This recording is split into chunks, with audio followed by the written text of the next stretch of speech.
So hi, welcome to my channel. If you've not been here before, I'm Martin, and we're going to do something a bit different from our usual channel stuff, which is all to do with CAD and design. I'm going to look at academic referencing to the Harvard referencing system. So in this tutorial, I'm going to hand over to a colleague of mine, Demelza. Demelza's a fantastic knowledge base on academic standards and academic referencing, and she will go through the Harvard referencing system in more detail. Demelza will discuss some links, which I'll put in the description below, so you can use those links to some free resources for our students. And if you like this tutorial, hit that like button and maybe put a comment in of what you might want to see around some more tutorials for things like academic standards. So I'll pass on over to Demelza now, so enjoy this tutorial and I'll see you again soon.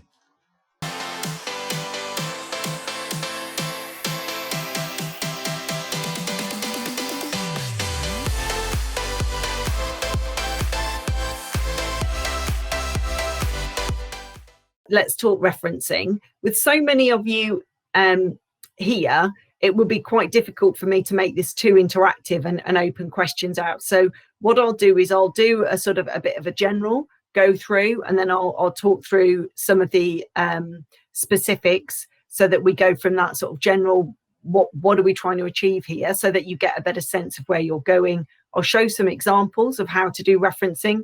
I'll show an essay, and I'll show you the Intext Citation and the reference list that goes with it. And then I'll move on to cite them right. So I'll show you the physical version, but also I'll show you the linked version. I know Martin's put the links up on your Google Classroom, but I'll drop the link into the chat. And I'm sure that Martin will resend the links out again when he sends the video of this, so that you're able to access from there. So referencing. The first thing I suppose I want to say about referencing comes back to this whole idea of writing and doing assessments in higher education. And the level 4 that you're at the moment and higher education is slightly different to a lot of other levels of education, or to what you've done up to this point. Because when you did an assignment in previous levels, what you're doing is you've been told some stuff, and what you're doing is demonstrating to your module leader or your teacher that you have learned that stuff and that you know it and that you can apply it. In higher education, we're actually looking at something slightly beyond that. Yes, we want to know that you've learned it. Yes, we want to know that you can apply it. But also what we're doing is we're asking to know, how do you know that that is the correct information?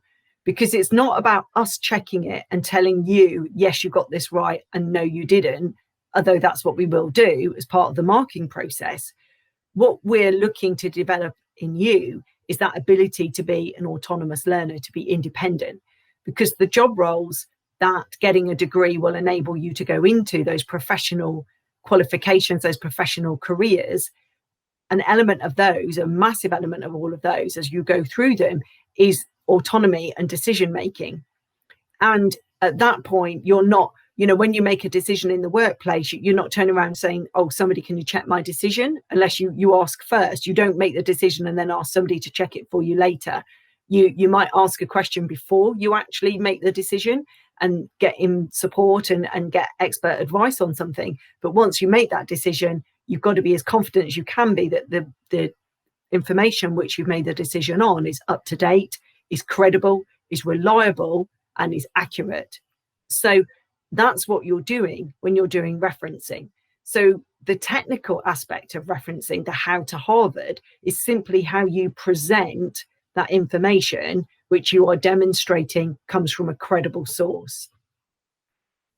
So in your assignments then, you're writing, you're going through what you're doing. Your objective is to demonstrate to a professional audience, you're writing for a professional audience, unless specified otherwise in your assignment brief, where you might be writing for a non-professional client or something along those lines. But for the majority of you, you'll be writing to other professionals within your industry, within associated industries, whether that's writing reports or giving briefings or doing things like that. And that's what you need to be thinking about in the writing. And what you're doing is demonstrating that you know that the information is come from a credible, reliable source and is accurate and up to date. And how you do that is that referencing process is where you go through. So bearing that in mind, thinking that's what the aim is, and proving that you know where to get good quality information. So what we check then when we're checking work for referencing is the technical aspect of the referencing and the quality of the source where it's come from. So is it a credible source? Is it a good quality academic or industrial source that can be relied upon? And have you presented the information in the manner which has been expected of you? So the manner in which it is expected of you at City College Plymouth is Harvard referencing using Cite Them Right. And I have a copy of Cite Them Right.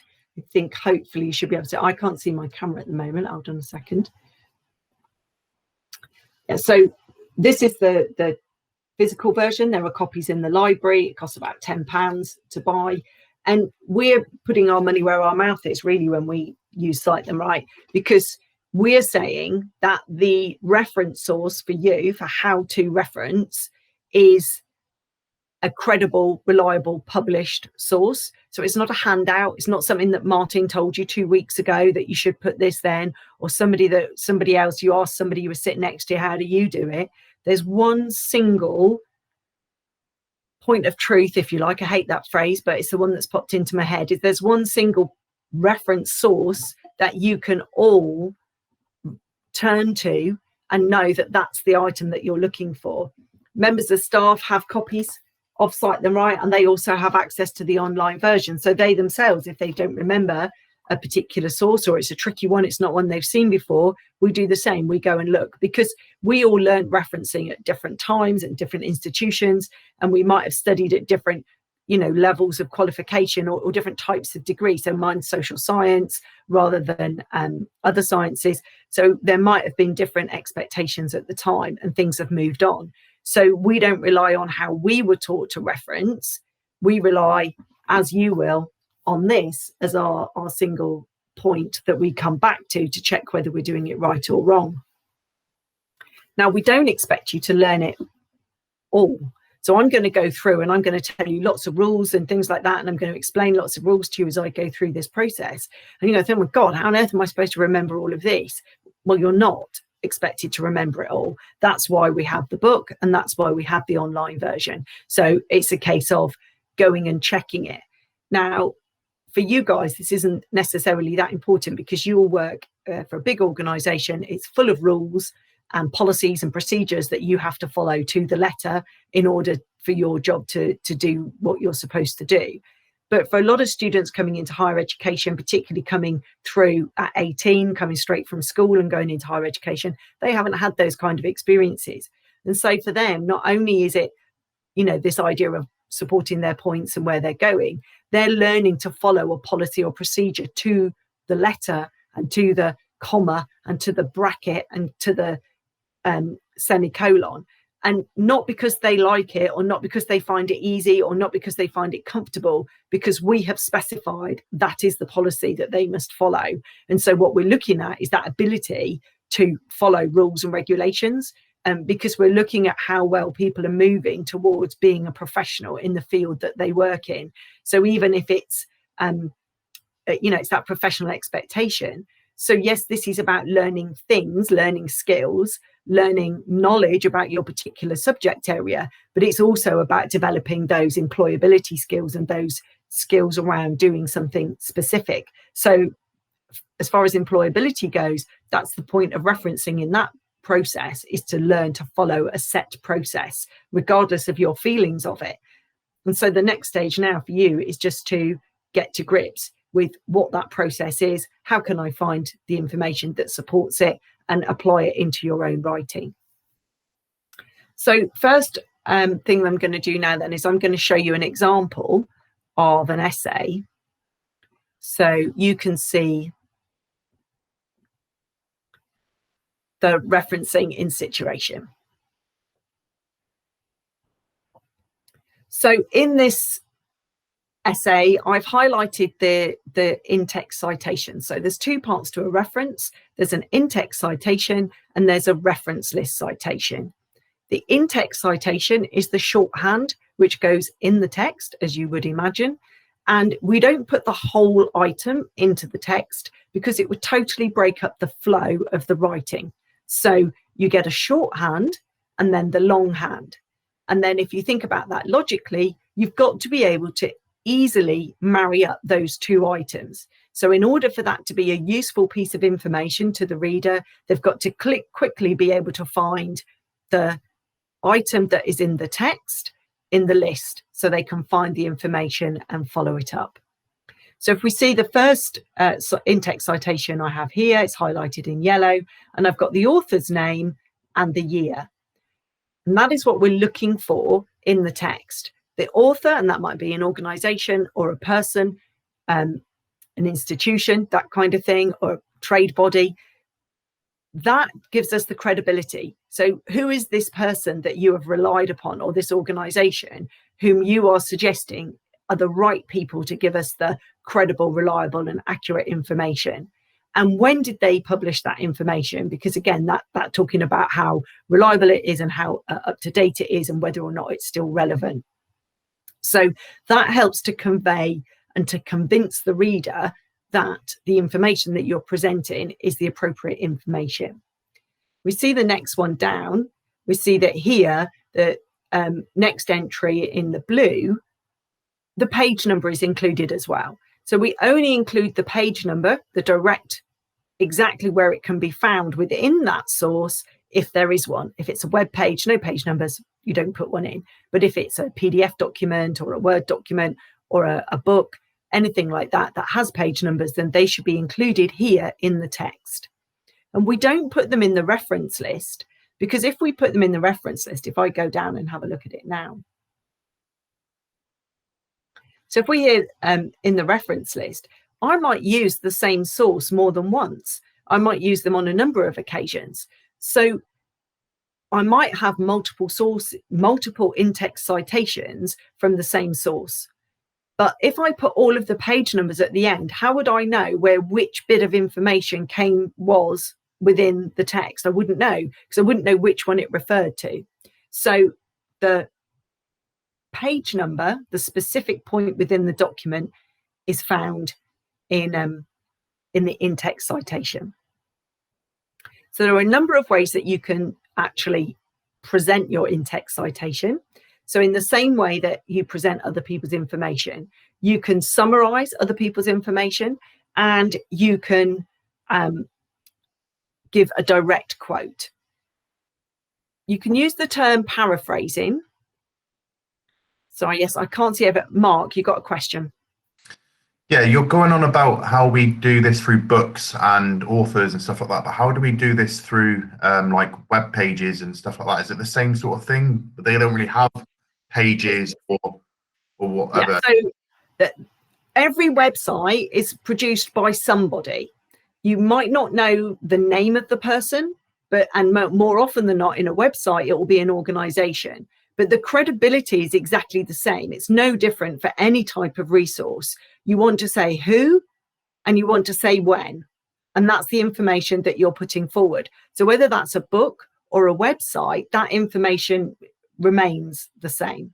So if we're saying like BBC News or whatever, I'll just say BBC News, that's the person that I've got it from. Exactly, because that's the authority. If you think of them as being an authority, on whose authority are you putting your reputation on? So if you think about what you're writing is your reputation, your assignment, that you're saying this is what I understand to be the case, and I understand it to be the case because I got it from the BBC. So BBC, trusted source, it's an okay academic source. If you're talking opinion and things like that, the media is great for that. If you're talking facts, then often they will have got their factual information from somebody more authoritative, i.e. a government report or what it happens to be. And so I would suggest that you follow that up and get your information from that source, because that's a better academic source. It's more credible, the original, than the BBC, because the BBC have already interpreted it and presented it to you for a particular purpose.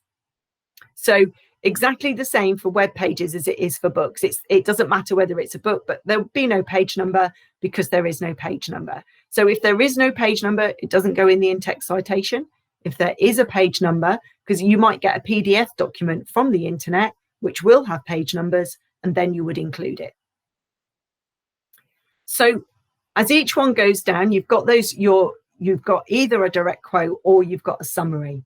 So in the first instance, I've put a summary. I put the author's name and the year, and then I've said explains that discrimination in the workplace is a real and present experience for many people in Britain today.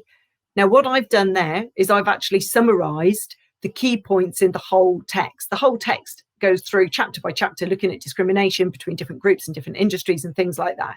So what I'm saying here is I've summarized that key point that she's put forward. I've not taken a specific detail, but I've acknowledged where I got that information from. I haven't just said discrimination in the workplace is a real and present experience in the UK, because I can't prove that. I don't know that, but I know it from reading all of the data and the information and the resources that are in her book. So that's how I'm able to put that forward. Now you can see there that I've only put the year in brackets.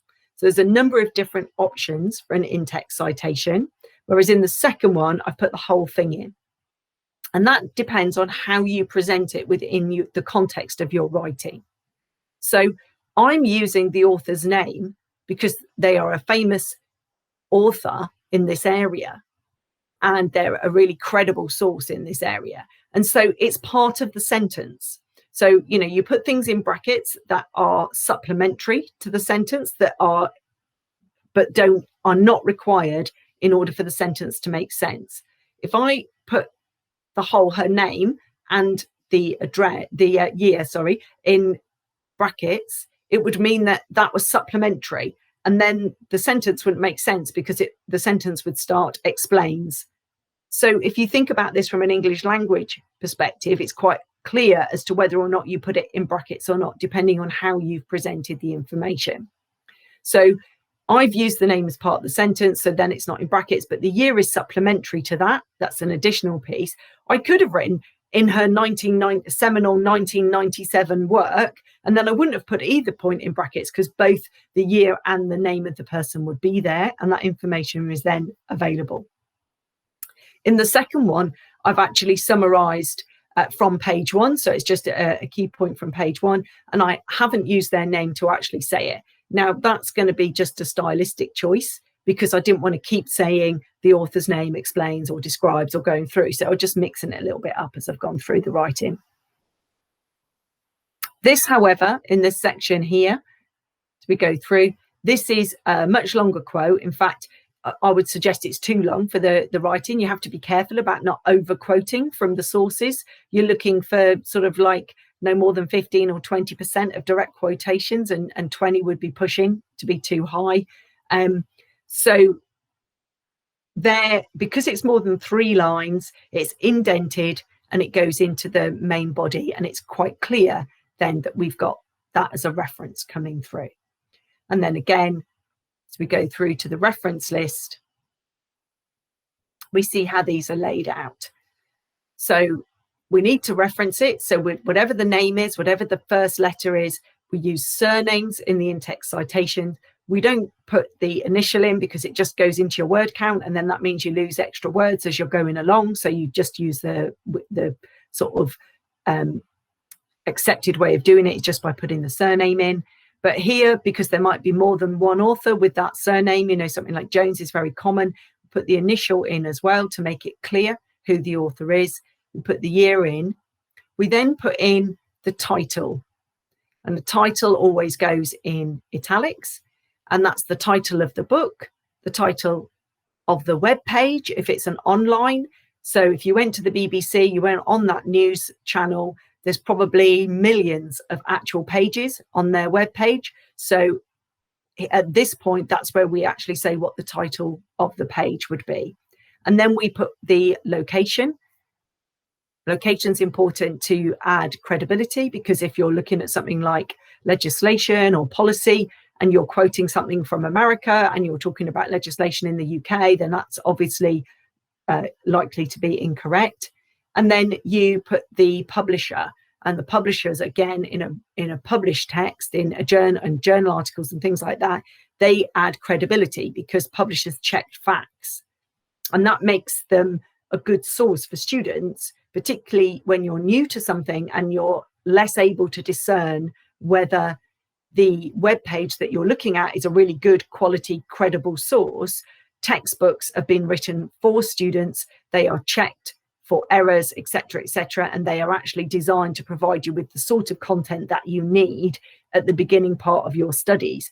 They're very good for basic, established theory and principles, and then for examples and things like that, then web pages and trade and industry standards and things like that. They're not great for legislation, for policy, for standards, because those change all the time, and by the time you get them into print, they've gone out of date already. So those sorts of things are really best coming from the internet, because that's where you're going to get your most up-to-date and credible information.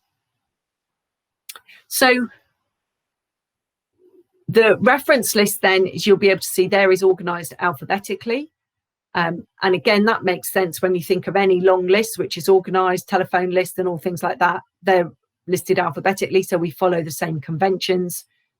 And as you go through and you use different types of sources, then that will vary as you go along.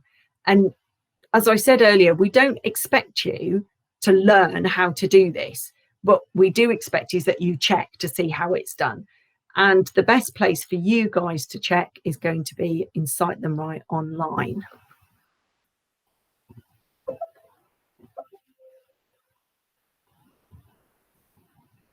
So to access Cite Them Right online, you need this link.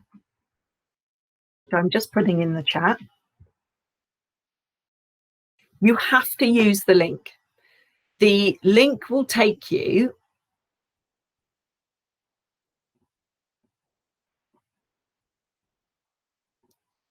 to the City College Plymouth Moodle site. And at that point, you'll be asked to log in.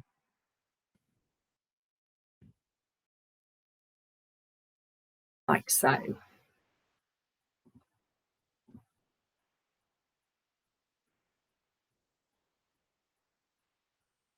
So you log in with your username, which for you guys is your student number, not your email address.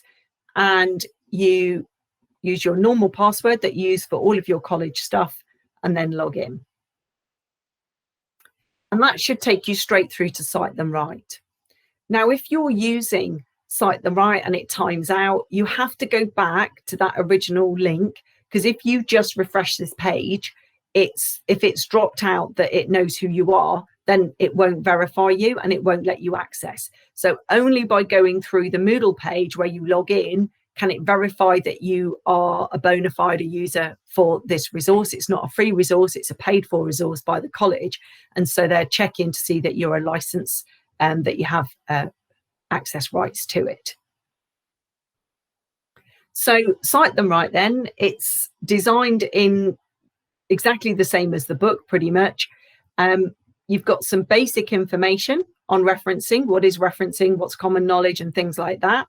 And you can go through that. And then it's got the setting out, how you set out your quotations, talks about paraphrasing and summarizing and all of those. And then it actually goes through the individuals. If I go up to the top, you can then see that it gives examples of books, journals, digital and the internet, media, art, research, legal, government, comms, all sorts of things. And it pretty much covers absolutely everything that you go through.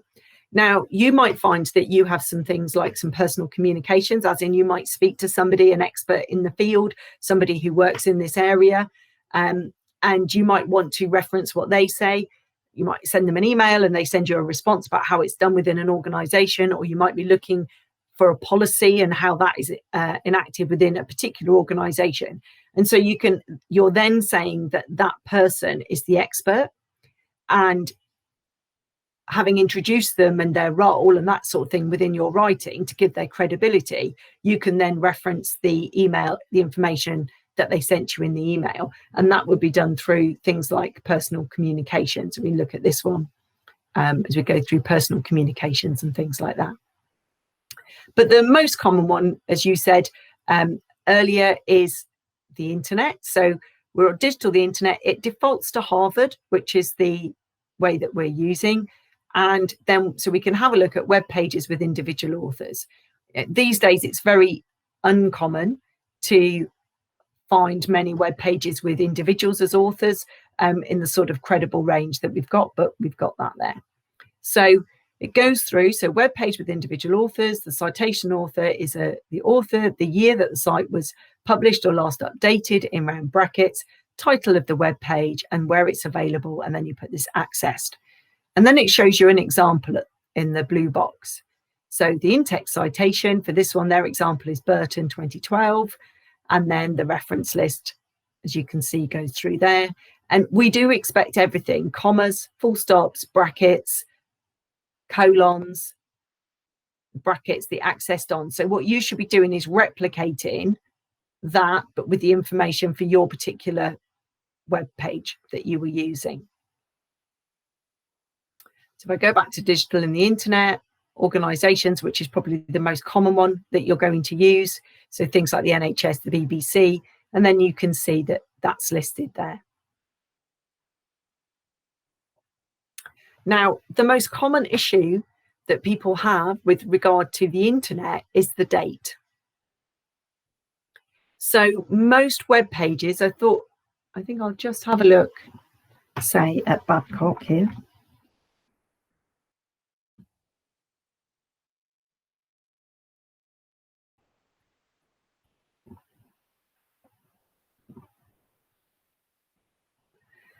So if we look at the Babcock website, so if I'm looking at this and I wanted to take something from it, say I wanted to talk about their COVID guidelines or something like that, and I take a piece of this and I want to quote one of these items here or something along these lines. So I could go into it and have a look. Now, here, I can see when it was posted. So if I look around this, I can see that down there it says on the 8th of June 2020. So that's quite easy. I've got a date for that I could use for my publication date. If I go back to the home page and I just look at something like this, our key markets or something along those lines, I might use this as information. So I might say, okay, the key market for Babcock is defence, emergency services and nuclear. And then I want to go, right, that's on their website. So that's Babcock. When's the date for this? When was it published? There's nothing to say. It doesn't say last updated. There's nothing to actually tell me when that was done. But if we have a look or have a think about it, this information, the point of a website is that it's changeable. Unlike a book is set. Once it goes into print or is cast into a PDF, the purpose of a PDF is something that can't be amended. So that's a final version, a set final version of the document. Whereas a web page could be changed at any minute. Somebody could literally log in now and make a change to that website, and they could update how they phrased what they talked about or what they were doing. So when you're looking at a website, there are two options. One option is to say, well, there's no date. And there is that within Cite Them Right online. I can look at digital on the internet and I can look at web pages with no dates. It's listed there. And it gives me how to actually do it. And it says you write on there, no date. But if we think about the other purpose of referencing, which is to demonstrate that you've got a credible resource, how credible is it if you can't say whether the information is up to date because you don't know when the date is that it was put forward? So while you can reference with the term no date, that technically you can do it, there is a methodology for doing it in Cite Them Right, it takes away the veracity of the quote that you're actually using and of your argument, because you're trying to say, I know this to be true, I'm describing this to you because it's an accurate and credible piece of information. I don't actually know when it came out, so it's not really a very good quality piece of information. But if I go back to Babcock and I have a look at this, I know that this is being published today because this is on their website today, and their website is publishing the information today. So in actual fact, this information, the publication date for this is today, 2021. So I don't need to put no date, because if it wasn't what they were putting out today, I wouldn't be able to see it. If you think about that logically, this is what they are publishing today. If they want to change it, they will go in and change it, and it will be amended. And because it can be amended, that's why for a citation on the internet, you include the access date at the end of the citation. So we can see down in the example, it says, you say when it was accessed, because if somebody follows up your point and they go, oh, that's interesting, I'm going to go have a look at that website now, and then they can't find the information, the reason for that would be that, well, it's a different date and it's been updated since then. So I'm doing quite well. We've got about 10 minutes left, which I think would be great for questions and specific queries. So either pop your hand up if you've got a specific question, or put it in the chat, and then I can see from the chat.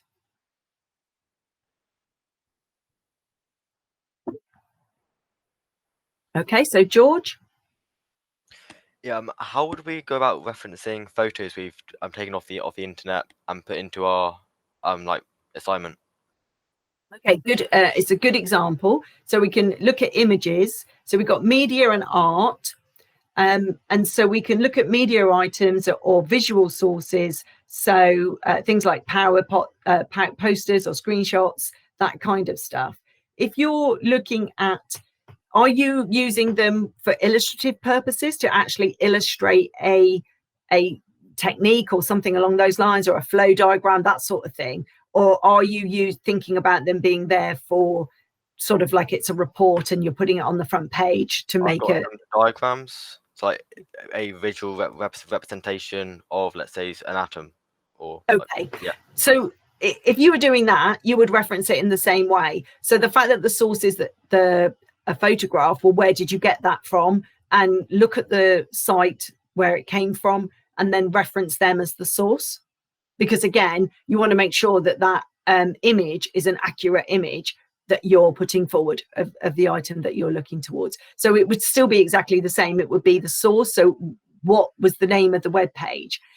One of the best ways of doing that, I find, is to just look up at the URL.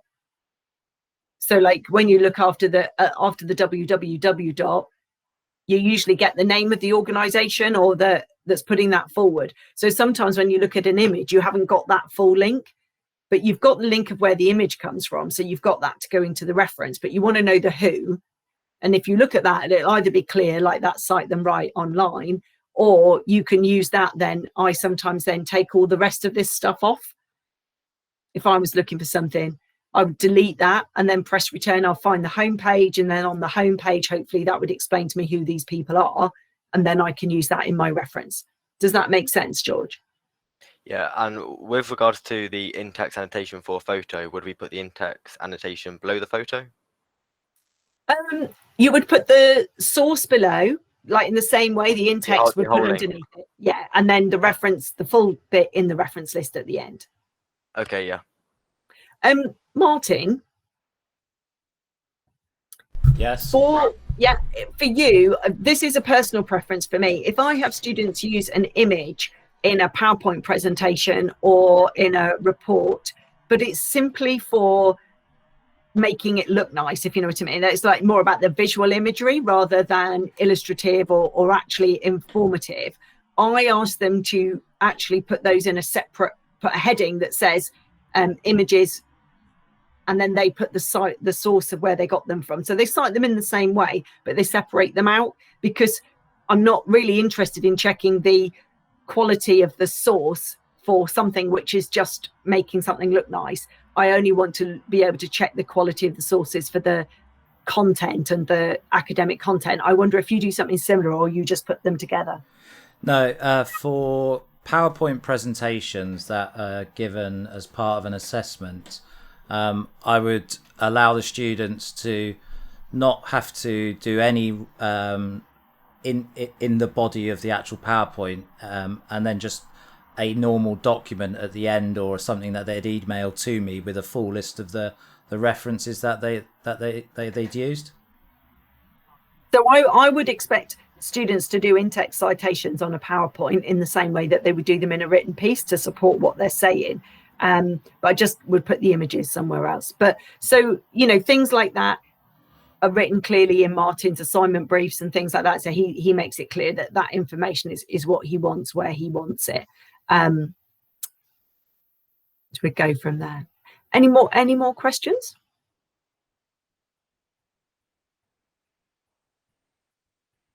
Oh, very quiet. Oh, yeah. Mark? Can you oversight? So can you do too much? Particularly if you're using direct quotations. So it can, remember that we are looking to see that you understand. So when we're marking, we're looking to see, do you understand the piece? So if everything you say has come from somewhere else, and this is where we get into this, well, I've got to acknowledge where I got my information from, but I can't just use other people's words all the time. And so that's why we talk about no more than 15 or 20% being direct quotations, because if you've summarized it and put it into your own words, then I get that you understand it, because and then you give me an example to show how it's applied. And then I can understand that you understand it and you can use that information appropriately. But you can cite to say where the information came from. So for instance, that idea where you're not putting a direct quote in, but you're a summary of the key points, and you've distilled it down to a nicely succinct way of putting that forward. That's what you'd be looking for.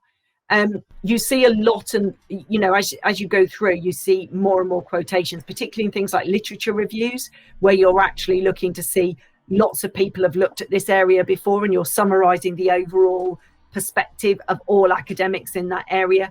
And what you sometimes see is like multiple citations for the same point. Now, as first-year undergraduates, I wouldn't be expecting that. But what I would like to see, and I'm sure Martin's the same, is multiple sources, as in not using the same source too often. You can certainly overuse the same source, but also using different types of resources to support your point. So you might use a direct quote, but you might also use statistics that prove your point.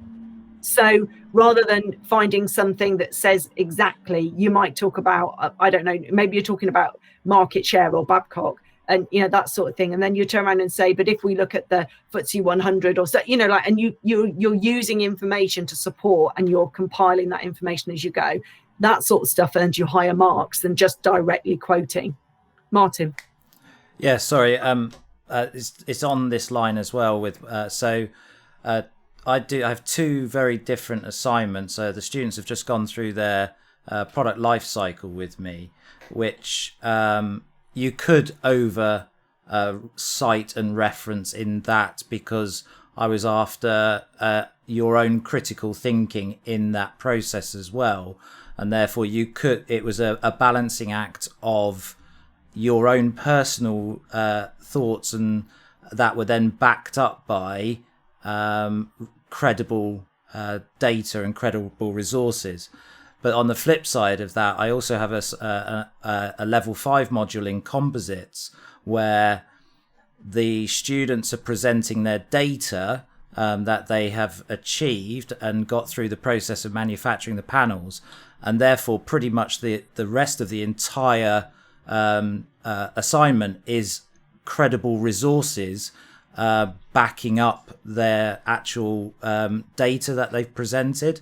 So it basically is an assignment around finding credible resources to reference against their accumulated data. So it's a bit of a difficult one to sort of say exactly can you over reference. It's very dependent on the type of assignment you set, and I hope the module leader would be clear, and I'm definitely clear in that one when we do the composites one. Mark, you don't have to do composites with me, you're lucky. It's always worth double checking with your module leader, but they also should be pretty clear on their expectations. Yeah, and I've heard module leaders say before, oh, well, I expect a quote every 100 words. So if it's a 1,500 word assignment, I'm expecting 15 quotes. And I'm like, well, surely that depends on the actual topic area, the availability of information and things like that. And you know, we want to make sure that particularly things like definitions and descriptions, I mean, we'll talk about this more in the academic writing one, but when you write academically, you normally start off a paragraph with the definition or explanation of the topic area that the paragraph is going to cover. And then you'll go on to analysis, which is breaking it down and applying it, or maybe giving examples or scenarios and that kind of thing. And so the first bit is going to be reference, but the second bit might be, as Martin says, your critical thinking about how that applies into certain situations and your ability to think about what that means in particular circumstances and scenarios and situations, which you might not be able to reference because, you know, businesses don't necessarily say, oh, we went to try this and it didn't work. That's not the sort of thing they publish. But, you know that could be a possibility, and you pose that as a scenario in your own words. And then that way we get to see that you've really got it. You've understood what the implications are of that within the context of the assignment that we've set. No. You are not allowed to reference lecture notes. So that's the simple answer to that one for you, Mark. The only thing that you could use is if your lecturer has been kind and given you the original source, which they got the information from themselves. You can only reference a published credible source, and the lecture notes are not published material. They are the lecture notes. But also, you know, we're looking on that side of what the task is of doing an assignment. The task is your ability to find credible resources. So you're not presenting as being very able if what you're presenting is what was given to you in the lecture notes. The lectures are about explaining and providing you with the information to help you understand that information. The task then is for you to find those sources. Martin. On that note, there is actually, depending on your module leader, and we do have this scenario currently in one of our module leaders, you could actually cite your module leader because Tamal is a published a PhD lecturer in mechanical principles, and therefore if you could find his published work online, you could then actually use that in it. It's not the lecture notes, you're actually finding his credible researched PhD thesis and then using that. I'm not published, so you can't say it. Everything I say, you got to go and find somebody else who agrees with me. Yeah, exactly. Yeah, that's exactly what I would say. You can, your lecturer may be a published author and you can reference their published works, but you can't reference, and sometimes you can do something as unpublished if your lecturer is an active researcher and they are in the process of doing active research and they are actually sharing with you during their lecture some new piece of information, some new data that they've got from their research program, then potentially that could be included, but it would have to be as unpublished and not peer reviewed. And we're seeing a lot of that in the media now with regards to the information about COVID and that sort of thing. We're now seeing sort of articles written saying this is the latest data, it's been published online, but it's not being peer reviewed, it's not in a journal. And they're making that distinction between data which has been presented online and the data which is peer reviewed. And that is one of the issues with using internet sources, is that insurance of credibility of those sources, because a journal or a journal article or a book has been checked through a publisher or through that peer review process that happens with academic journals, or the same with a trade magazine that's been checked through the editorial process for the trade or the trade industry representative. So you might have an industry body which represents, so they have people that work there that check the quality and the information that's being put forward. But just stuff on a random web page could have come from anybody.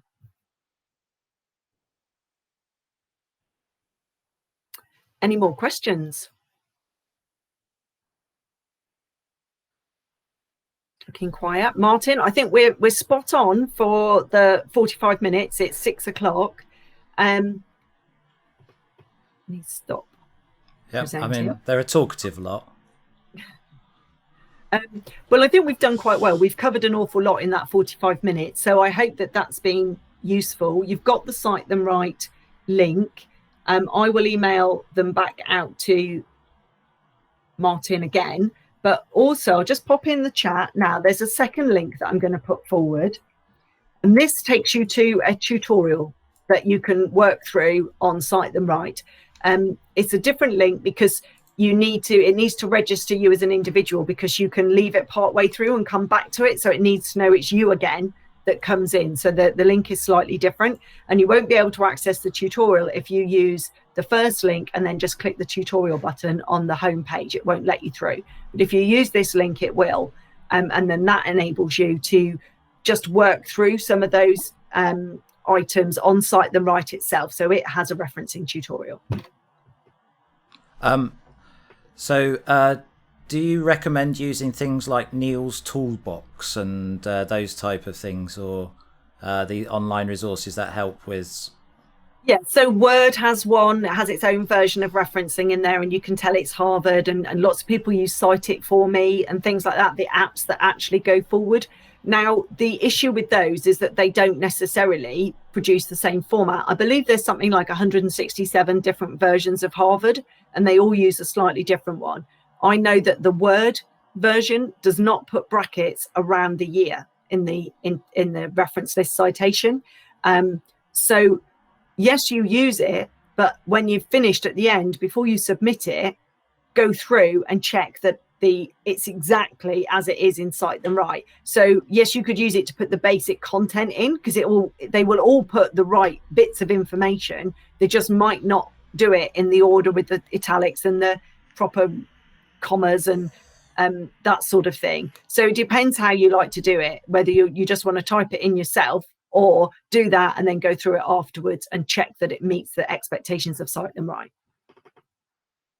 I think it was a dead giveaway to Martin when he was looking through mine and could see .blogspot.com and some of the references. Yeah. Not too credible, I don't believe. Hope your students MySpace, Nebo, they're all credible sources to me. Yeah, I let some stuff go through because it was quite clear that like I've pointed out to a lot of students, on the December the 6th, I put these various links on my Google Classroom, and with the whole thing with COVID going online, we've as lecturers, me and I take this on the chin, is that I've missed really reinforcing some of the main issues around referencing and things like that. So I was lenient around certain criteria to not really, because I saw the issue in front of me, and that's why I've got Demelza coming in to support you and support me as well with the right information at the right time. So I've got this recorded. I'll put a video together, and I'll put the links that Demelza they'll be in the video, but I'll also put them in the video description so that it's in when you go into YouTube. You can put it there. Great. Do you need me to send them to you by email, Martin, or are they okay? Have you got them? I've cut and pasted them into a Word document already, and there was a Vimeo video as well that I had for Cite It Right. I'll put that in there as well. Just goes through a little bit. It's a little sort of promo video, isn't it? A couple of minutes that goes through things. Yeah. Okay. You've got my name. You can contact me. If you're really struggling with a tricky reference and you can't find anything in Cite Them Right, I'm quite happy. My working week at City College Plymouth is Wednesday to Friday. So if you drop me an email, I'm happy to have a look at that. And then I'll join you again next week and we'll talk about academic writing and some of the approaches to that and some of the things that you can do.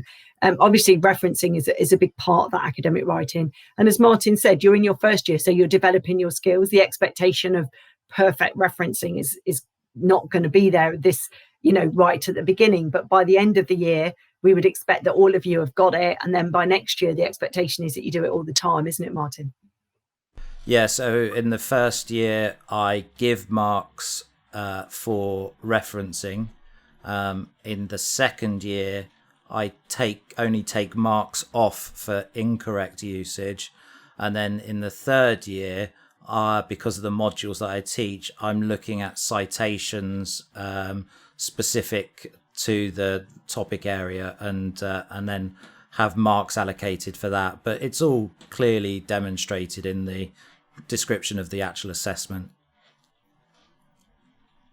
Okay, brilliant. Well, thank you very much. I won't keep you any longer. Hope it's been useful. And I'll see you all next week. So thanks again to Demelza for doing this tutorial. Like I said at the beginning, don't forget to hit that like button. Put any comments in there of things that you might want to see in the future. And again, I'll see you again soon.